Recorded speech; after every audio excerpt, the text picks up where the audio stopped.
प्यारे बुज़ुर्गों, माताओं, भाई और बहनों, आप सबको होली के इस मौके की बहुत बहुत बधाई हो। होली का त्यौहार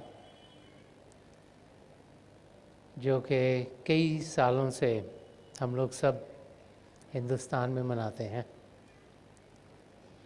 ये एक ऐसा त्यौहार है जो हमें बार बार ये याद दिलाता है कि झूठ के ऊपर हर समय सच्चे की विजय होती है। इस त्यौहार की गहराई तक अगर हम जानने की कोशिश करें कि क्यों होली मनाई जाती है, जो इसके चिन्ह हैं, मनाने के तरीके हैं, इनका मकसद क्या है, तो फिर सबसे पहले हम सबको यही ध्यान में आता है कि इंसान को सच की ज़िंदगी जीनी चाहिए, सच्चे को कभी छोड़ना नहीं चाहिए। और हालांकि हिस्ट्री में जब हम देखें तो बार बार यही देखने को मिलता है कि झूठ ने हर समय कोशिश की कि सच को वो दबाता चला जाए। वो लोग जो अहंकार की ज़िंदगी जीते रहे, वो लोग जिन्होंने सोचा कि हम बहुत बड़े हैं, बहुत ठीक हैं, और उन्होंने अपने व्यूज़ औरों के और लगाने की कोशिश की और जो सच्चाई है उसको दबाने की कोशिश की, लेकिन सच्चाई कभी छुप नहीं पाई। सच्चाई हर समय बाहर आती रही और एक सच्चा सुच्चा जीवन जीने के लिए हर समय कोई ना कोई रास्ता हमें मिलता रहा। लेकिन हम लोग इंसान हैं, आत्मा होते हुए भी इंसानी चोले में है, और इस चोले में होते हुए मन माया के धोखे के अंदर आ जाते हैं। महापुरुष हमें बार बार बार यही समझाते हैं कि हम सच्चाई की ज़िंदगी जिएं, सच्चाई को जाने, उसे पहचाने और ज़िंदगी ऐसी जिएं जिसमें हर समय सच बाहर उमड़ता रहे। होली के त्यौहार के साथ कई कथाएं जुड़ी हुई हैं। जो सबसे ज़्यादा कॉमन है वो हिरण्यकश्यप की है। वो एक राजा था और राजा होने के नाते सब कुछ उसके पास था, और जब सब कुछ उसके पास हो गया तो उसके अंदर घमंड बढ़ता चला गया। इंसान के अंदर हुमे या ईगो है, ये बढ़ती चली जाती। जैसे जैसे और चीज़ें आती चली जाती हैं वैसे हम सोचते हैं कि हमारे करके शायद हमें ये मिल रहा है, हमें वो मिल रहा है, और इंसान सोचना शुरू हो जाता है मैं बहुत कुछ कर रहा हूँ, इसी करके मैंने ये भी पा लिया, मुझे ये भी मिल गया, मुझे वो भी मिल गया। तो हिरण्यकश्यप ने भी ऐसे सोचना शुरू कर दिया और वो इस लेवल तक गया कि उसने अपने आप को परमात्मा समझना शुरू कर दिया। जितने भी राज्य में लोग रहते थे उन सब से उसने कहना शुरू कर दिया कि आप मेरी पूजा कीजिए, परमात्मा की नहीं, मैं ही तुम्हारा भगवान हूँ। अब होता क्या है कि हम लोग जो आम इंसान हैं वो खुद गर्जी के लिए अच्छाई को, सच्चाई को छोड़ देते हैं। वो लोग जिन्हें अपनी पेट पूजा का ज़्यादा ख्याल था, उन सब ने हिरण्यकश्यप को परमात्मा के रूप में देखना शुरू करा और उसकी पूजा करनी शुरू कर दी। लेकिन जो उनका अपना असली बेटा था, जिसका नाम प्रहलाद था, उसको शुरू से ही, बचपन से ही सच्चाई की ज़िंदगी जीने की लगन अंदर से लगी हुई थी। तो यंग एज में जब वो बड़ा छोटा था, उसकी ज़िंदगी में ऐसे वाक़े हुए जिन्होंने सच्चाई को उसके सामने रखना शुरू कर दिया। जब वो बालक की अवस्था में था, तो एक बार एक कुम्हार के पास था और उसने देखा कि कुम्हार बड़ी पूजा कर रहा है, प्रार्थना कर रहा है परमात्मा को। तो उसने कहा, तुम मेरे पिता को प्रार्थना नहीं कर रहे? सब लोग तो उन्हीं को प्रार्थना करते हैं। कुम्हार ने कहा, नहीं, वो तो प्रभु से बड़ा तो कोई नहीं, मैं तो प्रभु को प्रार्थना कर रहा हूँ। तो उसने कहा, तुम्हारे को डर नहीं लगता कि अगर मेरे पिताजी को पता लग गया कि तुम परमात्मा से प्रार्थना कर रहे हो तो तुम्हारी जान ले लेंगे? तो उसने कहा, नहीं, जो सच्चाई है मैं तो वही करूँगा। तो उसने पूछा, क्या प्रार्थना कर रहे हो?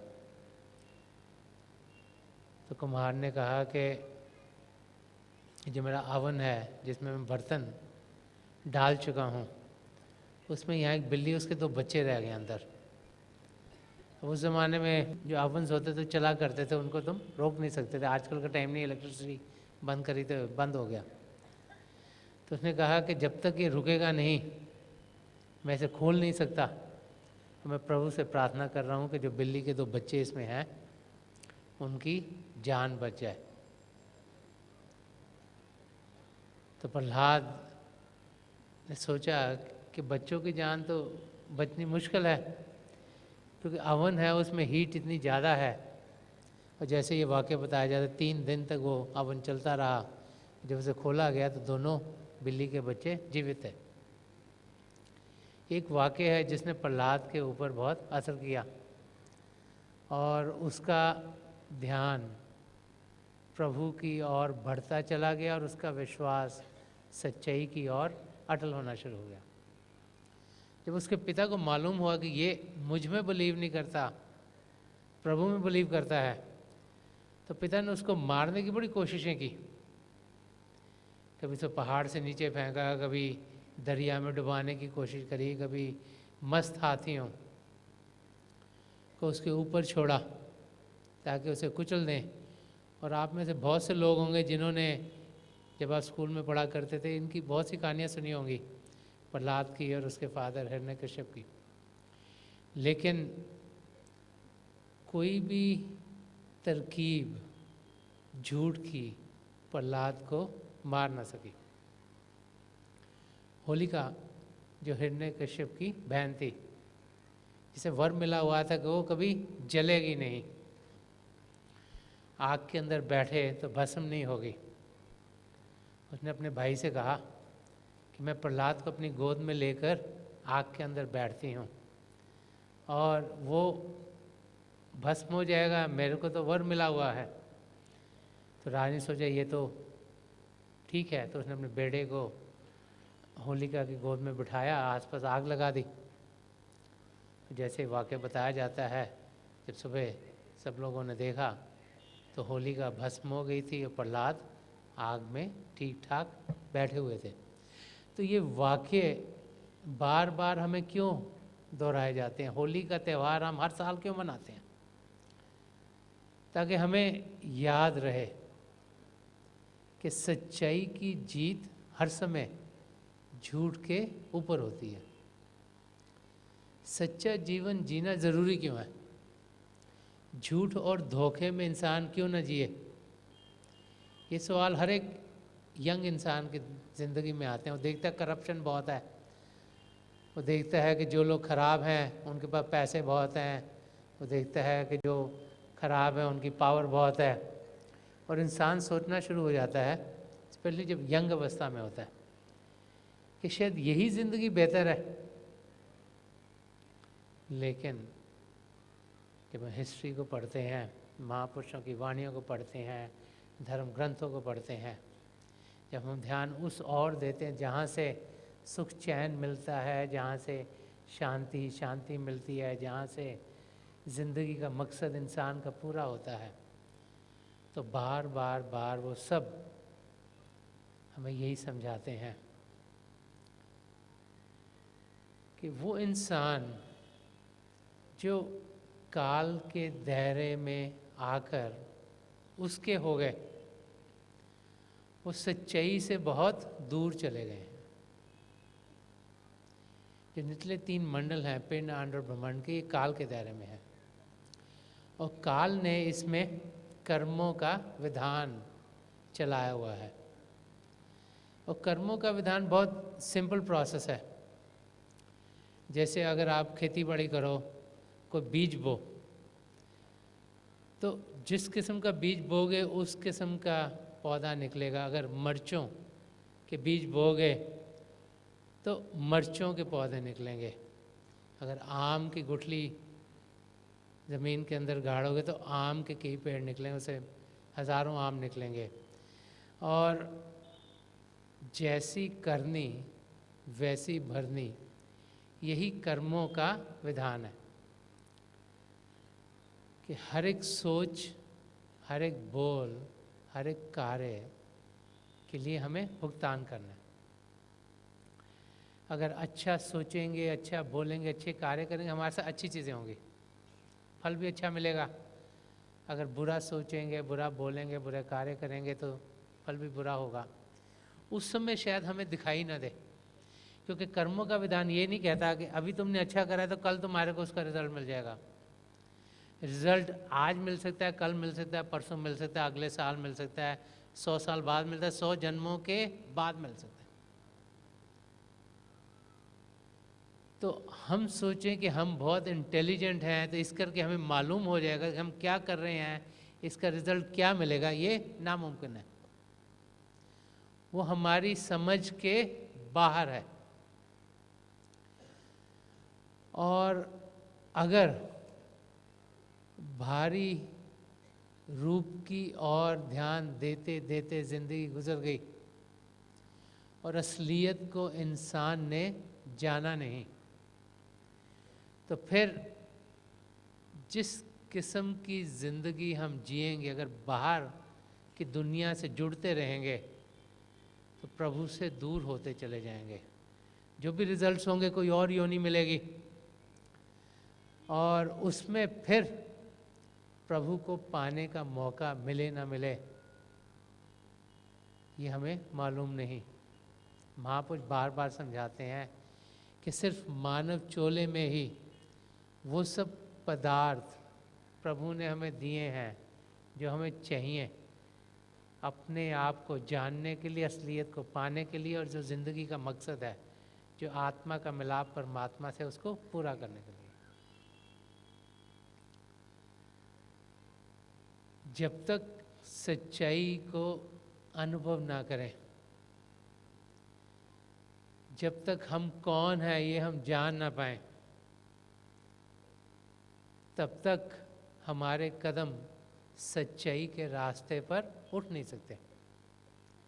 अगर अपने आप को सिर्फ शरीर समझते रहे तो फिर इस शरीर को स्वस्थ रखने की ज़िंदगी इंसान गुजारता हुआ इस धरती से चल बसता है। अगर उस धोखे और उस फरेब को ही असलियत मान गए, ये मन का जाल है जो हमें बार बार पहले तो ये समझाने की कोशिश करता है कि हम शरीर हैं, और फिर ये समझाने की कोशिश करता है कि जो शरीर के सुख और दुख हैं यही हमारे सुख और दुख हैं, जिन्हें संकल्प और विकल्प कहा गया। पहले तो वो धोखा ये देता है कि हमें ये बताता है कि हम शरीर हैं, कि कभी शरीर में यहाँ दर्द हो गया, कभी वहाँ दर्द हो गया, कभी सिर दर्द हो रहा है, कभी पेट में दर्द है, कभी ये तकलीफ़, कभी वो तकलीफ़। फिर जो शरीर के दुख हैं उनको हम सोचते हैं हमारे दुख हैं, और सारी ज़िंदगी उस एरिए को ठीक करते करते करते गुजर जाती है। ये मन माया का जाल है। महापुरुष समझाते हैं कि असली रूप में हम शरीर नहीं, हम एक आत्मा है। वो आत्मा जो चेतन है, वो आत्मा जो प्रभु के प्रेम से भरपूर है, उस आत्मा की हमने जानकारी करनी है, उसी को जानना, जिसे सेल्फ रियलाइजेशन कहा जाता है। वही सच्चाई को पाना है। सच्चाई इसमें है कि हम असलियत के अंग संग हों, और असलियत यही है कि हम शरीर नहीं, हम एक आत्मा है। और सच्चाई की ज़िंदगी जब जीने के लिए कहा जाता है तो बहुत से लोग बाहरी रूप से ही उस पर अमल करते हैं, लेकिन असली सच्चाई बाहर नहीं, अंदर की दुनिया में है। असली सच्चाई अपने आप को जानने में है। असली सच्चाई प्रभु को पाने में है। असली सच्चाई अंदर के मंडलों में उड़ान करने में, असली सच्चाई पिंड के मंडल से ऊपर उठने में है। अगर उस सच्चाई को हमने पा लिया तो फिर अपने मकसद की और कदम हम तेज़ी से उठा पाएंगे। और अगर बाहर की दुनिया की चीज़ों में ही लगे रहे तो प्रभु से हम बड़े दूर होंगे। बाहर की सच्चाई होना एक पहला कदम है, ताकि हम जो अंदरूनी सच्चाई है, जो असल की सच्चाई है, उसको पा सकें। इसीलिए बार बार संत कृपाल सिंह जी महाराज फरमाया करते थे कि an ethical life is a stepping stone to spirituality, कि सद्गुणों का होना वही सच्ची ज़िंदगी है।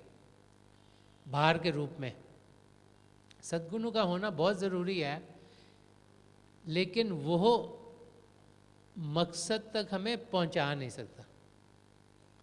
वो हमें एक पहला कदम लेके दे सकता है, ताकि हम अपने रास्ते पर, अपनी मंजिल की ओर कदम बढ़ाने शुरू कर दें। और हम सोचें कि बाहर की दुनिया में अगर सच्ची ज़िंदगी जिएंगे तो हम अपने मकसद तक पहुंचेंगे, तो वो नामुमकिन है। लेकिन वो पहला कदम है, बहुत अच्छा कदम है, वो नहीं उठाएंगे तो आगे नहीं बढ़ सकते। इसलिए ज़रूरी ये है कि सद्गुणों से इंसान अपनी ज़िंदगी को भरे, और उसको भरते हुए फिर अंदर की दुनिया में जाए। वहाँ पे जो रियल सच्चाई है उसको पाए, तभी हम अपने आप को प्रभु के नज़दीक पा सकेंगे।